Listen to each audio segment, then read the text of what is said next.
Well, today marks 40 years since the most prolific and deadly tornado outbreak this part of the country has ever seen. On May 31st, 1985, 41 tornadoes ripped through southern Ontario, New York, and parts of our Ohio and Pennsylvania counties.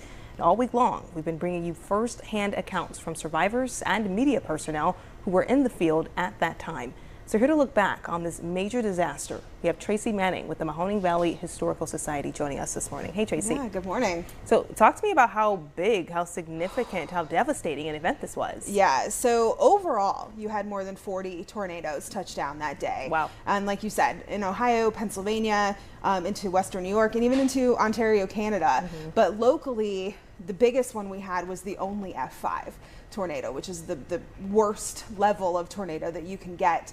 And that one touched down kind of first around the Ravenna area up in Trumbull County, kind of spread through Trumbull County into western Pennsylvania. It was 47 miles long, and it stayed on the ground for more than an hour, which is almost unheard of in our part of the country. Oh my goodness. So then I can imagine if it was the biggest, strongest kind of tornado, it was unheard of amount of time on the ground and then went for miles long. What was the devastation like? Unbelievable. You look at these photographs that we have today, the footage that we have of this event, and you're seeing some of the pictures here on the screen that are from our collection at the Historical Society. And you know, it almost looks like it's something out of a movie. You know, this isn't something real. This isn't something that we see, but it leveled in hundreds of homes and businesses, post offices, schools were impacted.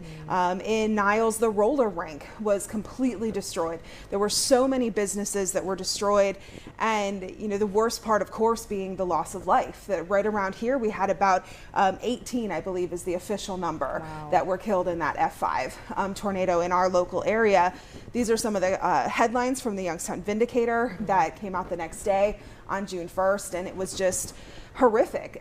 The response to it as well was kind of, when we think about that Mr. Rogers quote, you know, you look for the helpers, and that was really what came out of it, was kind of new technology, but also just people helping, just trying to recover what they could, try to find survivors. Just a really incredible moment in local history. Why is it important that we take the time to remember those that were lost in this tornado? And what did it take for how many helpers, and what all did it really take to bring these communities back together after such devastation? Yeah, I think remembering the victims is so important. You know, every life matters, every story matters. These were people that were just going about their regular Friday, you know, early evening, and their stories ended in a really horrific way.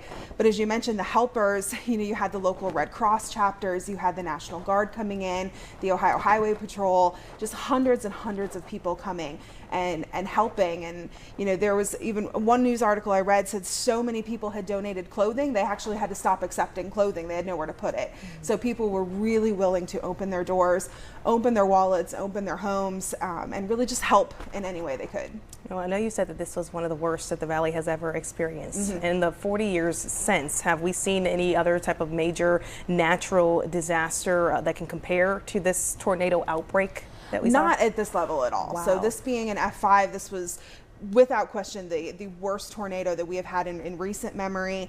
You know, there's so many other meteorologists that can talk about this, and you guys have been doing amazing coverage on that. So I think, you know, we haven't really had anything at that level, but something that's kind of interesting is that almost 40 years before, so in 1947, there was a very similar tornado that came through the area on the same, right around the same time of the year. Could have even been the same day. So this is kind of a time of the year when this is really happening, but today we have so many warning systems in place that any really devastating weather today, I think we're hopefully a little bit more prepared for it. We have more warning systems, advance notice, that we can save a lot of lives today. All right, Tracy Manning, we appreciate you for coming in and just, you know, weighing in on this topic. Thank you. Thank you.